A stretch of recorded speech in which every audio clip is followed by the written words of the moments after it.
Okay, well, welcome to our Project Echo Healthy Relationship session today. We're really excited to have you join us. If you'll put your name and contact information into the chat, if you've not done that, just again helps us know who's on the call, gets us all connected over virtual. We are recording today's session. We store those on our Canvas page as well as our YouTube channel. They are free and available for you guys to go back and review them, share them with your colleagues, or however you want to use those. We love Echo and having it be an interactive, so please put your comments into chat. Leo and I will monitor those and make sure those get answered for you, as well as if you feel comfortable turning on your camera. It just, again, helps us as knowing where everybody's from and who we all are. We love case narratives. Case narratives are a great way to share information and get information from everybody on the call. So if you have a case or a family, a client that you're working with and you want to get some more information, please consider submitting a case to us and we'll get you on the schedule. We do talk about sensitive topics, and we're all in that field where we have HIPAA or protective information. So please just remember to de-identify that information. Don't use their first, middle, last names, where they live, where they work. And if you're unsure of anything, you can reach out to myself and I'll be able to answer that for you.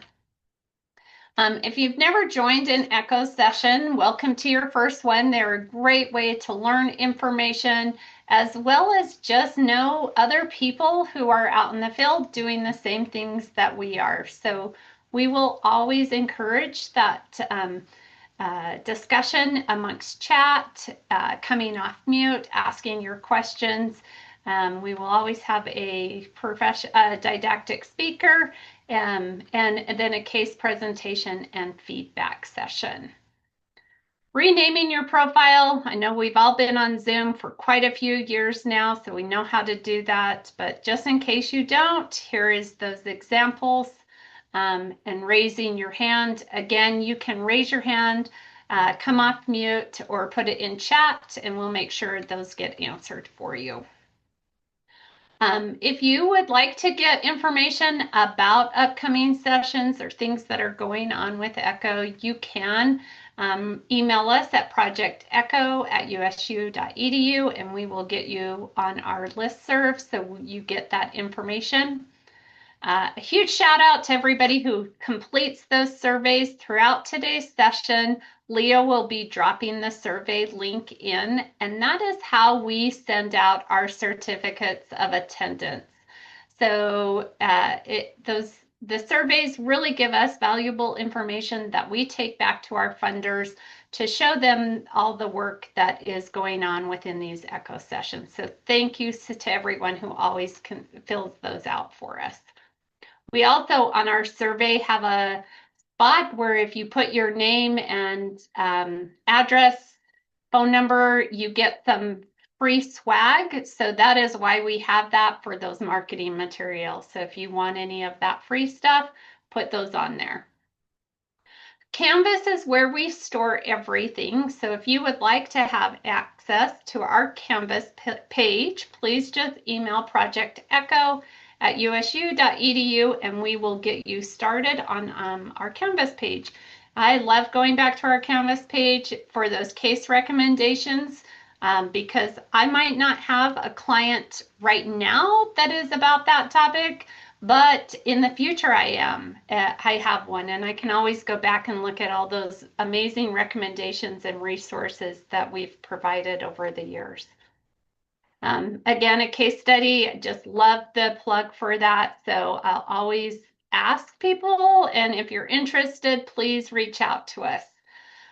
We do have Facebook, social media pages that we share resources that are shared with us, as well as information about upcoming sessions. So if you haven't done so, take a minute and follow us. And then I'm going to go ahead and stop sharing and turn the time over to our amazing speakers today, Teresa Larson and Jesse. And I would mess your last name up, so I'm not even going to attempt it because I'm the worst with names. So I'm going to stop sharing and turn the time over to them.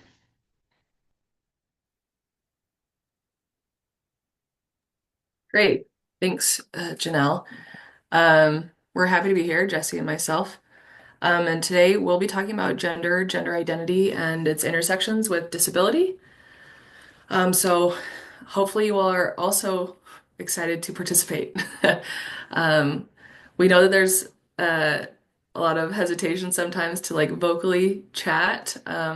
So feel free to open up your your actual chat for typing if you're more comfortable with that. But we are open to folks talking, asking questions as we present. So feel free to do that. We'll do some quick intros. So again, my name is Teresa. I use she, they pronouns, and I am affiliated with Jesse because we started our PhDs together. But um, more of my background is in disability and disability services. I used to work for the IDRPP, so the Institute for Disability Research Policy and Practice. But my PhD is focused on disability and the lived experience. Uh, so hopefully I can bring some of that perspective in here. And then Jesse, if you want to introduce yourself. Everybody, like Teresa said, we're stoked to be here today. My name is Jesse Shircliff, and I just finished a PhD here at Utah State University, and I'm going on to work as a postdoc at the University of Kansas Medical Center as a population health researcher. The main thing that I study is work and occupational inequality. That's kind of my expertise. And when we're talking about how people experience their employment and their jobs, constantly we're talking about how people experience work, both as someone who has a gender and someone who has a race and someone who has an ability status. So I'm excited to talk about intersectionality today and to break down the difference between gender and sex, which is not always so obvious.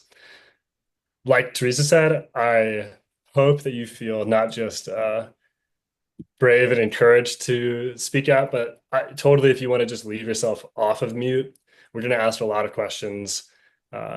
We are going to be hoping that you feel ready to participate today. And yeah, I'll just also say that Teresa has taught me a lot too about disability. So I'm super happy to be here presenting with her on a topic I feel like we both learned a lot about during our PhDs. Great. So we're going to start off with just some general fill in the blanks. Don't feel pressured. They're not hard. They're the ones you've heard. So there's two if you want to put your answers in the chat, feel free. But we have boys will be blank and cross your legs and sit like a perfect. Oh, Jesse, you're muted. Y'all answered that very easily, so keep it up. One of the interesting things that I wanted to ask is like, how do you know this so easily?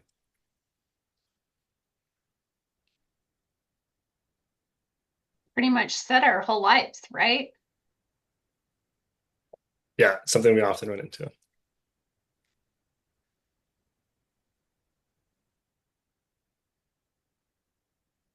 You can go to the next slide, Teresa. Okay. All right, so looking at or thinking about those previous statements, right? Boys will be boys and cross your legs and sit like a lady or sit like a girl. Kind of two different things come up in our interpretation. Yes, we've heard it all our life. And this is where we want to start bringing up the differentiation that Jesse was talking about of what is the difference between our sex and our gender. So looking at sex, the two major forms of individuals that are distinguished as female or male, especially on the basis of their reproductive organs and structures, but this also includes those that are identified as being intersex, so somewhere in between. But again, traditionally, that's how it's interpreted, as two distinct sexes that be, that we are assigned, right? Uh, at birth. And then the second one being gender, or the second piece of this being gender, and that is the behavioral, cultural, or psychological traits typically associated with one sex. So thinking about the phrases even, we'll go into it, but gender is how we culturally interpret somebody based on the traits that they have, and then we assign them boy, girl, based on those cultural experiences and those behavioral experiences.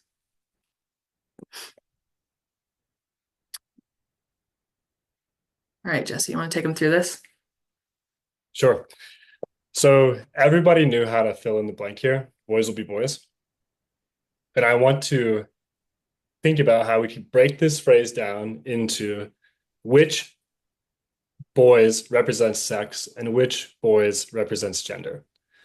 Remembering that sex is the way we distinguish individuals based on biological characteristics, and gender is the way that we separate individuals based more on cultural and behavioral differences. So, which boys do you think represent sex, and which boys do you think represents gender? Yeah, throw it in the chat or talk out loud, either one. Yeah.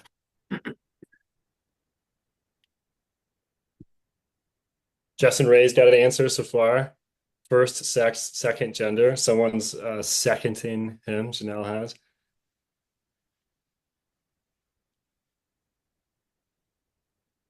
Justin Ray, are you willing to speak up and tell us why you've defined it that way?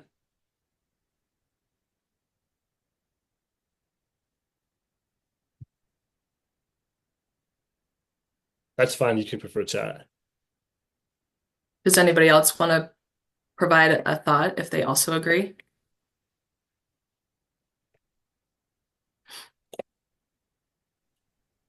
So I will. This is Janelle. I mean, so why I agreed with him on that one is because boys, it's what we identify or what we're saying is the very first, we're born with that, right? And then the gender with boys, we tend to think of them being rambunctious and outgoing and assumed behaviors. And so that's why I agreed with him, and that's kind of what he said.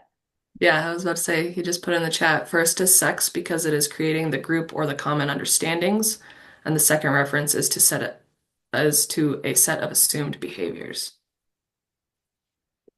Right. Very good. You can go to the next slide, Teresa. We also agree, and chip in anytime, Teresa, if you want here. Yeah. But I think Justin Ray nailed it, and you too, Janelle. When we say this is a boy, it's kind of like we're saying this is a male human being. Saying this is a male, therefore he will act like a boy. This is important because from very early on, we start to guide and sometimes impose our gender expectations onto individuals based on their sex. So based on, again, the kind of biological characteristics of people. The next slide is another way to say this. Males will be boys. And this, I think, is a good way of separating between, again, how we're categorizing people and then the things that we're telling them to do. And so what are some examples of what boys do? What's natural for a boy? When do we hear this phrase used? What kind of behaviors does it justify? Janelle says roughhousing.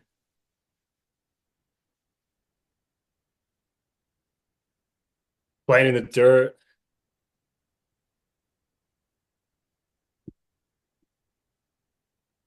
Anything like with like aggression, or because my mind also went to like the worst end of it, like harassment and things like that.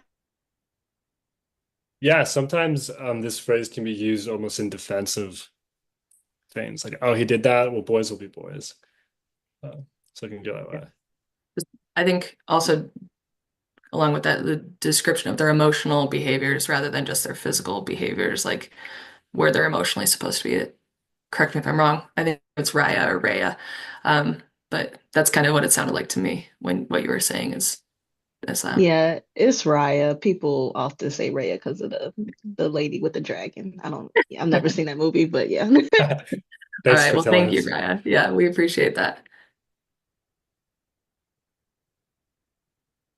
Yeah, so I think everyone's onto this, and um, I think for us as sociologists, this is really important because um, I don't think we need to or should naturally expect males to engage in certain behaviors that we permit when we define them as boys. Um, Also, I just want to mention though that this can be a very affirmative thing on the other way. Um, Many people want to be boyish, and that's an important part of their identity. Uh, it's got neutral kind of factual interpretation we can take on the fact that males be boys. It's not always good. It's not always bad, but it's definitely how society socializes people into their gender. Teresa, would you like to handle the next one? Yeah. So the next phrase that we obviously pulled out was the sit like a lady, which is a pretty common one. I know I got that a lot when I was growing up. If I wore a skirt to some event and be like, oh, close your legs, sit like a lady. And that was not what I wanted to do. Um, so thinking about breaking down this one, we're going to do it a little differently, right? But the idea between idea of sit like a lady, is that more of a sex trait or is that a cultural experience? This phrase, how does it impact us or where is it coming from? And you can put some thoughts in the chat or speak out loud of what that looks like and feels like.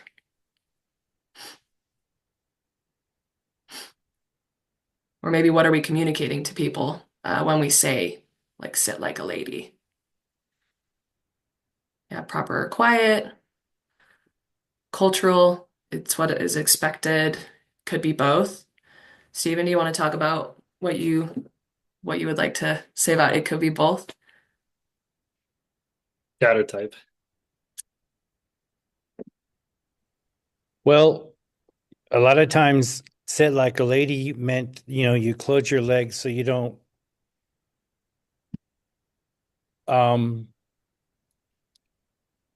sexually when just to be blunt, sexually, spread the legs is in that kind of you understand what I'm saying? Yeah, And so in that way it could be a sexual thing, but is also cross your legs because it's ladylike to be more of a culture thing. So, what I'm saying, it could be both sexual as far as, and it could be cultural. yeah, Because close your legs, you can't, you know, yeah. I totally. that's why I said both. Great. Thank you, Stephen. Jesse, did you want to add something? Oh, yeah, I was just gonna say Steven's getting right at it. Many of the other comments are cultural. It's what's expected, uh, and I think Steven too is kind of getting to show us how something that we take as so benign and kind of very normal actually has a lot of meaning into it. And this saying said to a lot of young people, and it's not just about um, acting ladylike in a like simple ways. It just even deals with their sexuality. It deals with everything else that's implicated when someone says you're a girl.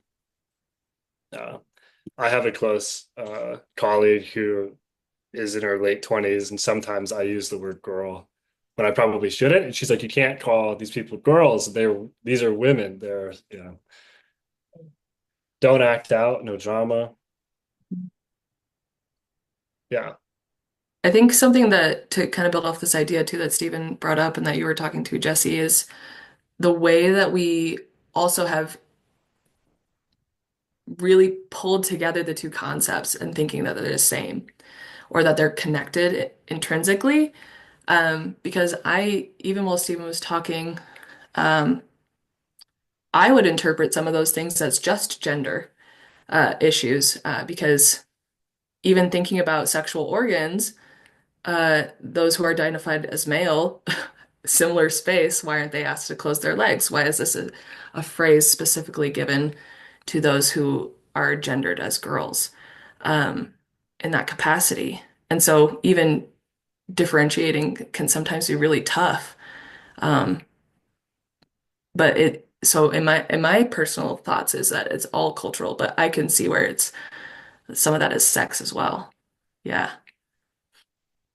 Yeah, because even I was even thinking like just in general how um women are told how to dress and we're not supposed to dress too provocative, even around like family members. And like your body is you when you're growing up, you don't really you don't associate your body with being sexual. So to put that much pressure on like a young person to make sure that they don't dress in a provocative way. Like, I don't even know that I'm dressing provocatively. Excuse me. Like Yeah. stuff like that. Yeah. It's kind of being put onto you by the people. Uh, Yeah. That cultural aspect of like from adults typically too, for young folks. But Yeah. all right. Well, I appreciate everybody's comments. I think this is a really opening up the discussion too for kind of what we're trying to get at, which I think is really great.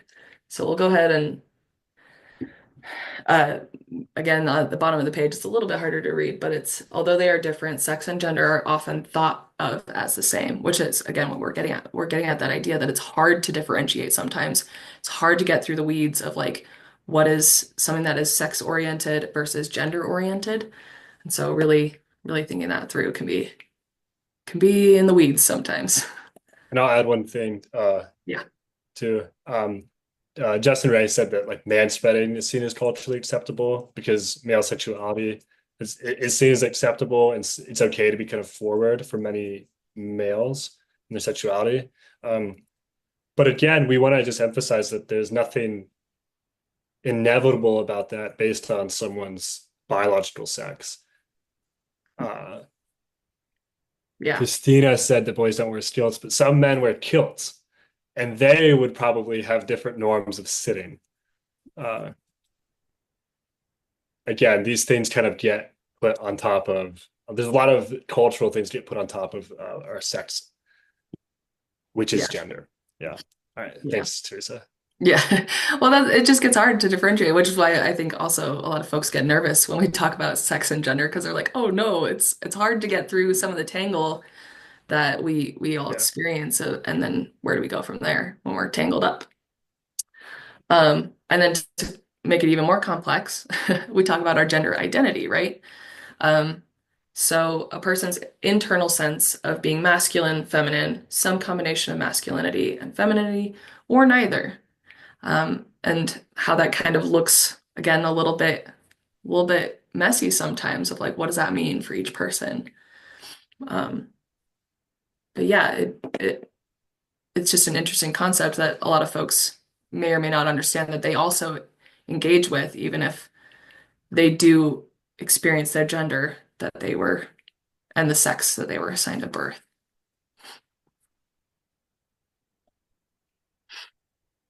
The Which is, key, yeah, oh, go go ahead. ahead. Yeah.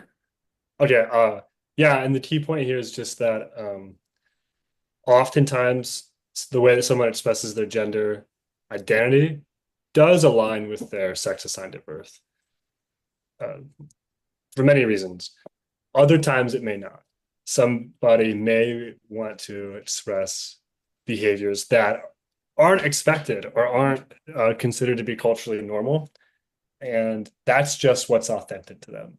It's uh, it's a matter of their own identity and how they want to self-express.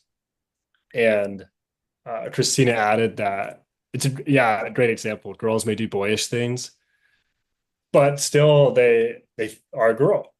Um, and boys may do girlish things, but they are still a boy or they're still a male. And definitely, it's not always commonly accepted that these are separate things, but this is just what we want to make very clear in the first part of the presentation today. differentiating between sex, kind of like biology, gender, which is the cultural behaviors that we attach to sex, and gender identity, which may or may not align with someone's sex at birth. Yeah, so there are three distinct sections then. So regardless of what somebody is assigned at birth with their sex versus what they experience internally and culturally with their gender, and then how they express that gender identity can all be three separate and distinct identities and like ways of knowing themselves and experiencing their world. So there's this helpful tool called the Gender Unicorn. This does include other things that we're not talking about today. But basically, the idea is that we all exist on spectrums, right? So, as a little self-disclosure, I mentioned that my pronouns are she, they at the very beginning. And that's partially because I experience my gender identity as being a little bit more fluid than, or sorry, my expression is a little more fluid than what I was assigned as at birth. So I was assigned female at birth. My gender identity, I do identify as a woman, but the way I express myself tends to be a little more uh, wishy-washy. So I find myself being more masculine in certain situations and being more feminine in others. Whereas, uh, I mean, a lot of women are very feminine and are very comfortable with that. So good for them. And so it's this idea that we all kind of exist on these different spectrums, and no matter where we align on that, that's the full experiences of our gender and our sex, and how we share that with the world.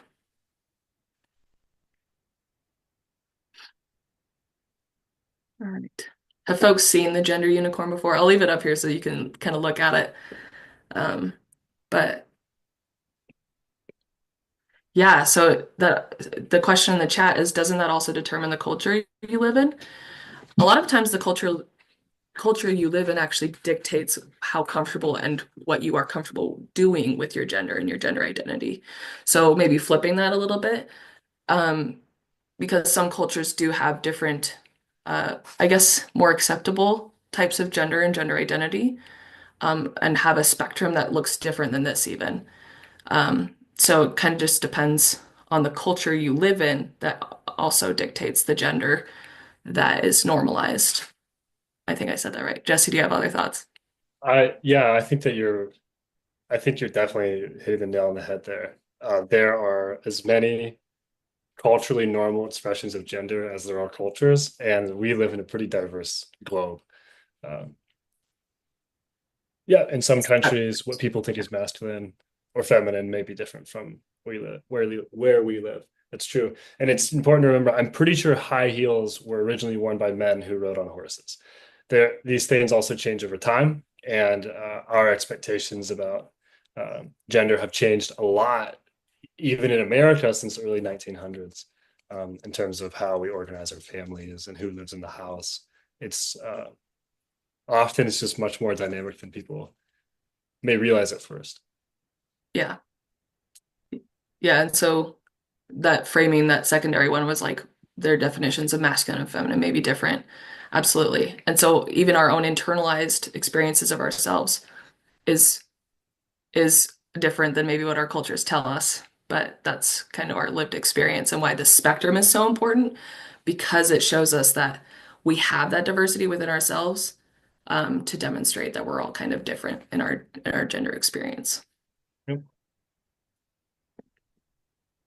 That's a great discussion point. Thank you. All right, so now we're going to talk about intersectionality, which is going to bridge us over to more of the disability sphere, which is also why we're here. So intersectionality is the complex, cumulative way in which multiple forms of discrimination combine and overlap. And so they use the term intersection, like in this picture that shows like cars obviously intersecting on a street, but that discrimination is said to intersect at the crossroads of multiple identities. So kind of like how there's the difference between the sex, the gender, and the gender identity. On top of that, it's any of our identities can intersect to determine what discrimination is, what oppression is, or where we have privilege or where we don't have privilege, whatever that might look like. It's this intersection. And it comes from, or it's linked to studies from Black feminist legal studies. Specifically, one of the more well-known folks is Kimberly Crenshaw. But again, it's this idea that specifically she talks about race and the intersection of race, but it goes to any identity group. So that meaning, in this case, gender, sex, gender identity, as well as disability. And so thinking about ourselves, we all exist in multiple identities. And so understanding how these interact with one another and shape our lived experience is vital to helping us thrive. So thinking about who we are across all of our identity categories, they mix in the middle to create our lived experience and determine how we experience like inequity or privilege or just in general what shapes our experiences beyond just like I exist in the world, because it's more complex than that. It's just simply never enough to only know that a person is a man or a woman or transgender non-binary. That one piece of information doesn't tell us enough. Um, and just in the world that I study and in jobs and occupations, for example, Black men are treated much differently in the workplace than Asian men, who are treated much differently than white men, who are treated much differently than Hispanic men. And um, I think all of you could think about different stereotypes or assumptions that are made about all of these men, even though or all these men, they're all men, but it's because of their different races and ethnicities that intersect with masculinity that lead to them having different experiences. Yeah, absolutely. And so we've mentioned a couple different ones, but throw in the chat or say out loud what kinds of intersections exist. These can be ones in your own life, folks you've seen. Obviously, all of you are in the disability field in some capacity, so like that's a pretty clear one, right? So what other intersections might we have? I think a lot of the intersections that, at least on the matrix of domination that I know about, would be like race, gender, class. Those are kind of the top three that I look at necessarily, especially going through it like through a Black feminist epistemology lens. I think race, class, gender, even religion can be thrown into there, but those are kind of the top four that exist within that sphere of like intersectionality and where our identities can intersect. Yeah, thanks, Leo. Janelle added religion too. Parenthood. Yeah, Yeah. parenthood status.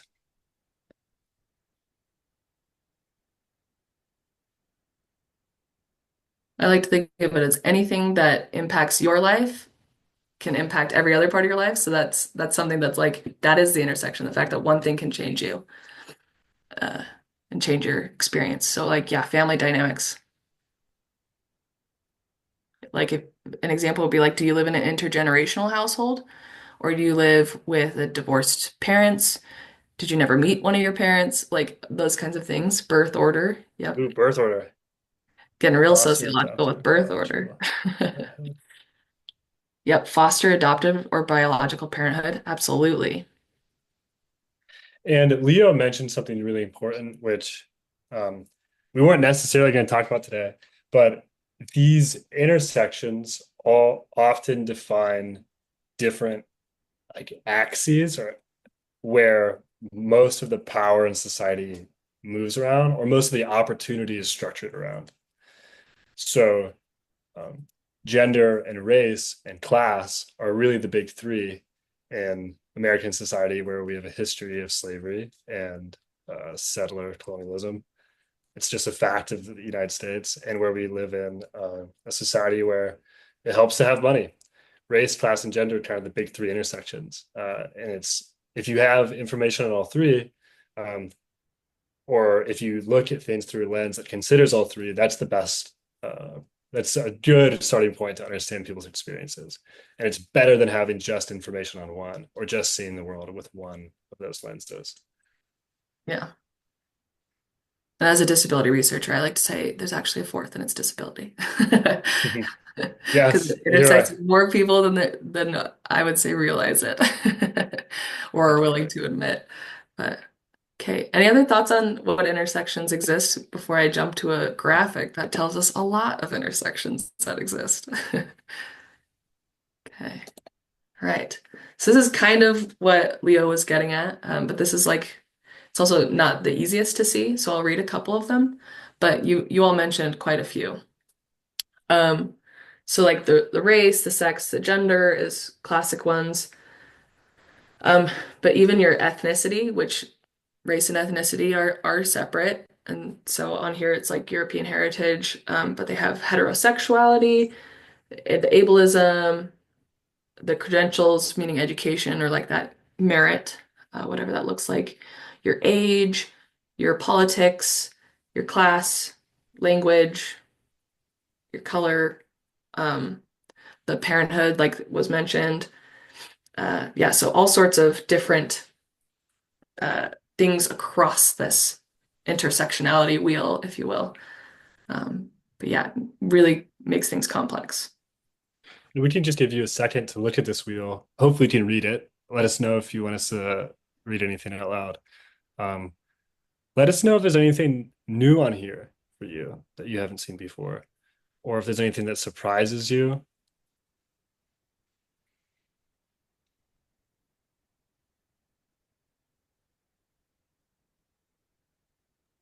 Anything that you would add. This is just one example that we found online. Um, there's things that I might change or to add about it. So now, is this designed for America? Because I just looked at this English as a second language as oppression. Well, if it was in a different culture or a different place, English as my first language is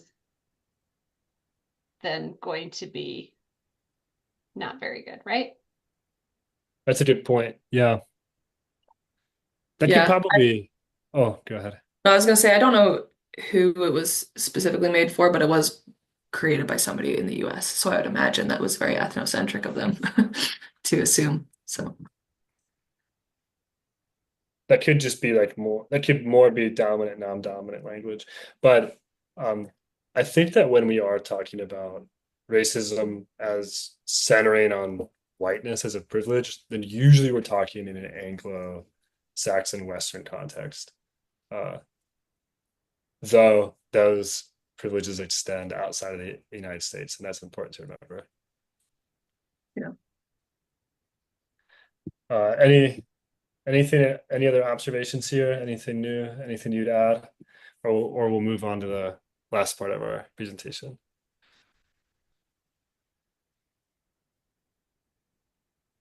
I'd say let's go on so that we can also make sure that they've got plenty of time for their case study at the end. So Good. talking more about disability as an intersection with gender. So again, that's very simplifying of people to just those two aspects of their existence, but we're going to go with it. So hopefully, as you all know, disability is a spectrum, right? Regardless of the disability type that people have or experience, it's all a spectrum similar to sex, gender, and gender identity. Um, yeah, we can get into that, I guess, in our discussion, because that's what we're going to be looking at here is how disability and gender really connect. So looking at all of these different concepts on a spectrum, understanding that people experience them all differently, again, based on their intersections. We're going to talk about three different kind of categories, men, women, and then marginalized genders as a whole. Um, and think about specifically, like we'll start with our first question again, audibly or in the chat. How might expectations of masculinity intersect with disability? And it could be any disability. So if one of you all has a lived experience or knows somebody that they've specifically seen that intersection of masculinity and disability, uh, you can give us a discussion point, or Jesse and I can bring up one.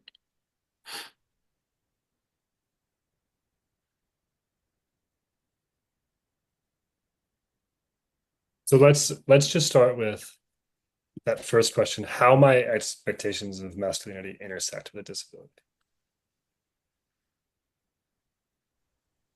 I think it could, I mean, if we're talking about it like identity wise, like expectations of masculinity within the disability sphere, I think when you try and like, I think when you think of masculine ideas and you try and put them within the disability sphere, it's already difficult because they have like a sphere within themselves. So then when you're also saying, okay, how my expectations of masculinity, so then putting, it's almost like an added on expectation because I'd say like, it's kind of I don't know. I usually lose my thought processes. I'm so sorry. But Okay.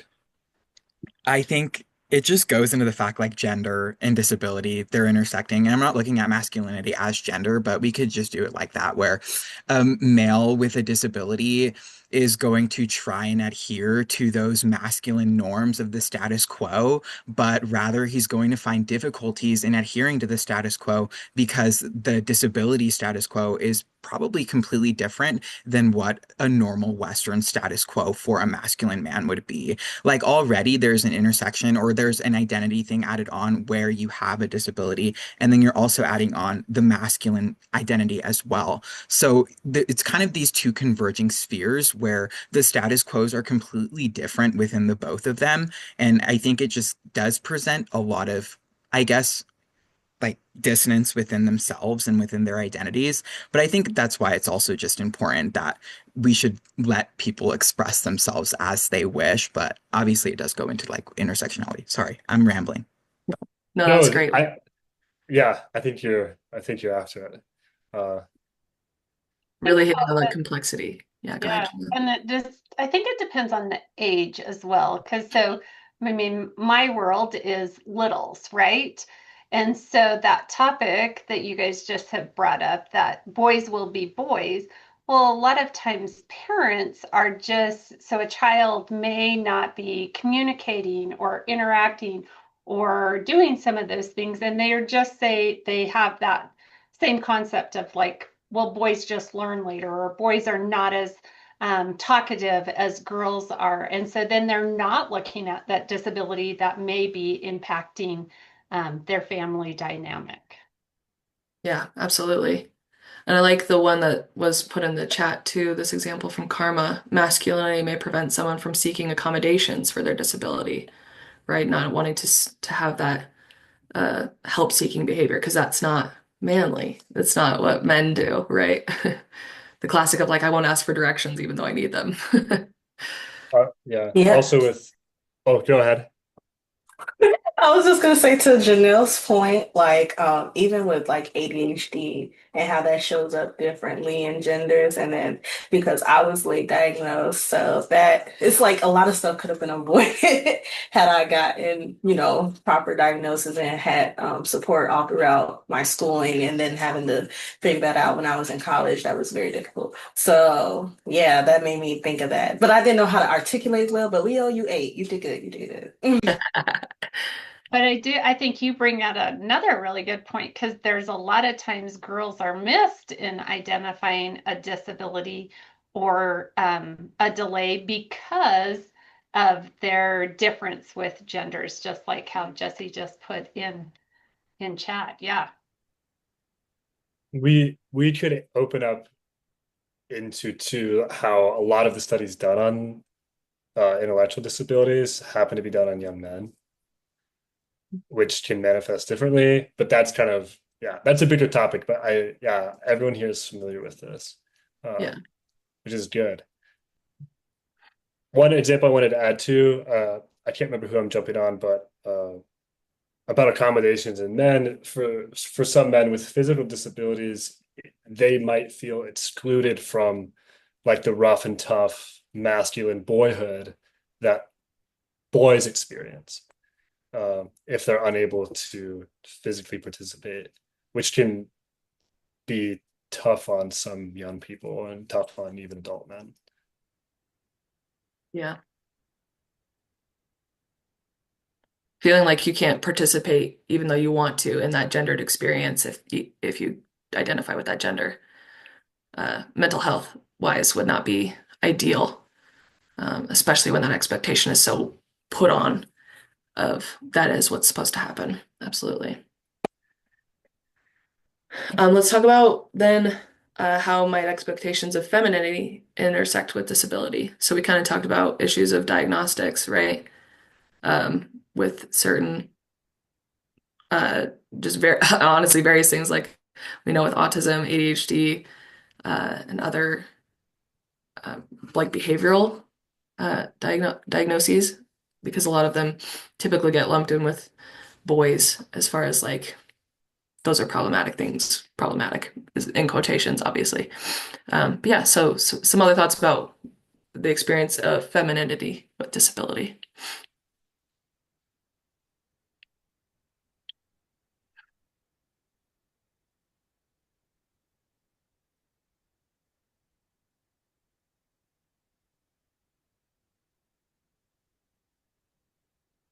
Well, again, I think it just goes to that discussion of that lots of times girls are not identified as quickly as boys, or when they are identified, sometimes their disability seems to be extreme because their behaviors might be so extreme. Um, Absolutely. An example that comes to my mind when it comes with femininity and disability, um, and this might just lean more towards not necessarily femininity as a gendered topic, but also just the identity of woman. Knowing that women accessing healthcare is a different experience than men based on their interactions with doctors, and then intersecting that with disability um, kind of really complicates the entire experience. Knowing that women get gaslit and disabled people get gaslit when they experience healthcare, or they just have limited access and or more barriers. And so then putting the two together really complicates that interaction. right. And then you throw in sexuality, and a lot of people don't even assume that individuals with a disability have the same sexual desires as the rest of Mhm. us. And in that whole fluid spectrum, too, that everybody else experiences. Yeah, absolutely. Uh, in the book Disability Visibility, a lot of the testimonies from people who experience explain a disability experience is the negative feeling of being seen as completely non-sexual, even though they absolutely have those desires and would like to be supported and would like to be, free to do so, but instead be kind of like being bracketed off to not experience that part of their gender is pretty awful. Yeah.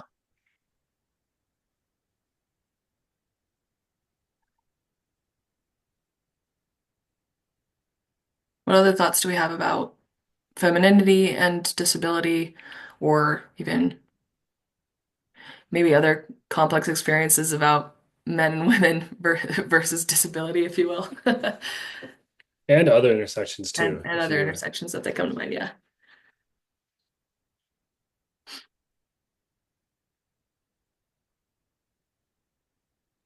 I can only think about like what the rest of you all said. And because I was even trying to think about like are reproductive health issues considered a disability? Because just me like navigating just reproductive health as a Black woman, and I can't imagine like my mom who is hard of hearing. So having that extra layer of it, top of everything that I've already had to experience. That's where I was trying to go with it. It's hard for me to um, put into words how they intersect, but I've experienced with like being at the doctor's office with my mom and her having to navigate getting like interpreters and them understanding that I'm not a trained interpreter. I don't know big medical words. Please get an interpreter. Thank you. Thank you kindly. So, Yeah. yeah. Yeah.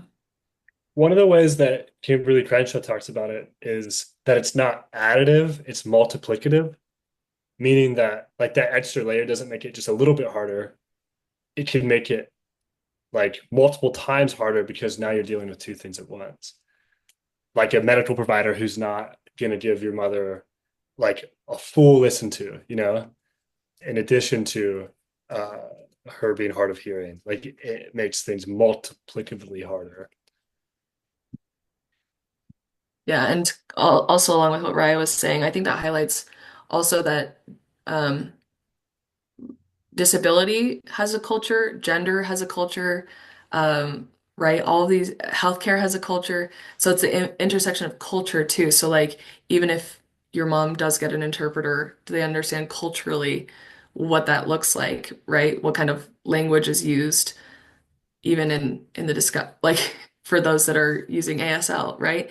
Or even just like disability language. What does that mean in that context? And so the intersecting cultures. Oh yeah, AAVE. Yeah, Yeah, absolutely. And yeah, so just a really kind of like Jesse said, it doesn't just add to it, it multiplies. Like, what does this look like in this context of intersection of culture? Right, and then a question that we've got in the chat from Stephen. I have heard it said that most people on the autism spectrum are male. Does that have to do with females not being diagnosed? And I think it goes to part of a discussion earlier of like a yes and like a lot of times the symptoms that are and the diagnostics used are typically skewed towards boys and men and males um, based on how they're interpreted. And so um, it makes it more complex, if you will, to identify them in girls and females, or just go underdiagnosed. So people might notice variation in their child, um, but it just doesn't get identified as autism. And other folks can absolutely jump in on that one too, but that's my understanding of what happens.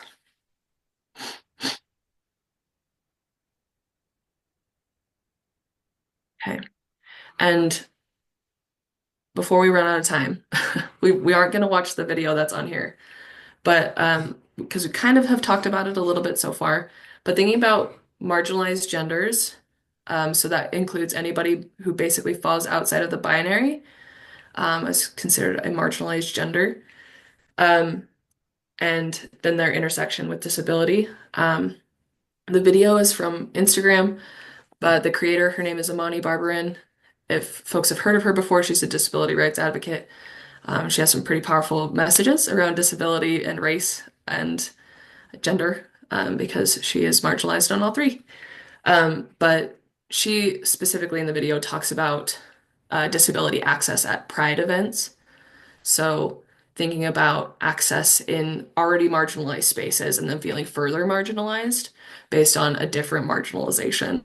Again, thinking about that multiplication of access or like intersectionality that creates access as a difficulty. Yeah, I'll put the link in the chat for sure. I can put it there too, Teresa, while you work on Perfect. opening. Yeah, so you all can go find Imani. Um, I think her handle is called Crutches and Spice. So if y'all are interested, she's on, I'm pretty sure, all the socials. So you can find her somewhere under Crutches and Spice.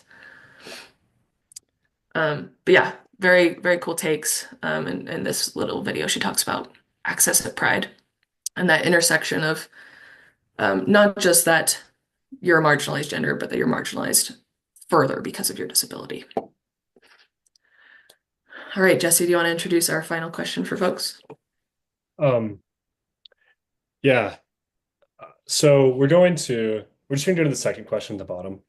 I think that we've talked a bit so far, but I want to end with thinking about what we gain when we think about disability and gender simultaneously, or disability in any other intersection, or two or three or four. How does thinking intersectionally benefit us? What would we miss without it? And what do we gain with it? We'd love to see what you think. Speak up or put it in the chat, please. I think we gain a lot by just addressing intersectionality. I think when we address it, it just kind of starts building this culture of empathy and caring between a provider and their specific client, especially when you look at certain intersections. I think it's I don't know. Before looking at them, it's really easy to assume a lot of things about people. But once you actually look at everyone's intersecting identities, when you look at them, their race, their gender, their class, their religion, and you see how all of those identities start to intersect for them, you kind of just start to understand that person a lot better. You start to empathize with them and their experiences, and you start to honestly care for that person as well. So, yeah. Great, thanks, Leo. Looks like we have a lot of consensus on that topic in the chat. Empathy, open-mindedness, unity, perspectives, that kind of channel for sure. I like to think of it too, especially kind of building on this empathy piece, but we can also just gather that maybe they're also experiencing trauma in a way we wouldn't have expected, right? So like their experience might be different than mine in some capacity. So it just, yeah, get that full picture. Yeah, help see where a person is coming from, understanding and making change. I feel like it gives that humanity. Maybe that's what we're getting at. Gives them that complexity of who they are as a full human rather than that very flat, oh, this is all they are. You're all more optimistic almost than me because I think about all the things that could be blocking somebody from getting what they need and what they want. And I think that thinking intersectionally helps us identify potential barriers that may not be what you expect if you're just thinking about a person's disability or just thinking about a person's gender or only thinking about a person's race. If and Karma says if we live long enough, at some point you're going to probably identify or definitely identify as someone who's disabled. So another reason to care and think forward about this. Yeah, because no matter where we are right now, that something can change. Right? Mhm. And even with some of the other intersections we talked about, a lot of those are changeable. Not all of them. Some of them are, but like parenthood, that can change. Family dynamics can change. Our socioeconomic status, so like our class can change at any point for any reason. And so like really thinking about where we all sit in those intersections just helps us think about those options like in the future, what that could be and mean for us. I guess in our last couple minutes, you can add anything if you still want to, or if there's any, we have a couple minutes for questions, not very long. We want to save time for the case study.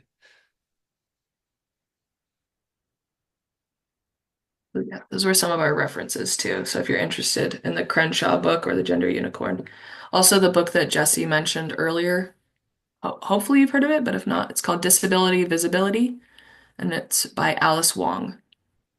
And it's a collection of essays and like lived experience. It's a very, very good book.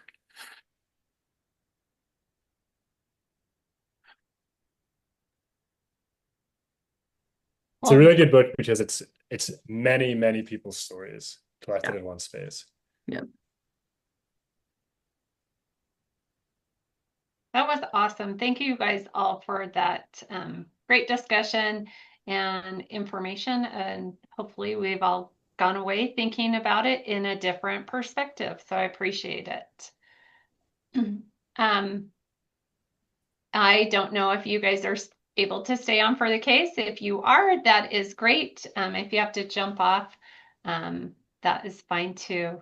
So I'm going to be presenting the case. The person who had been presenting the case is not here today.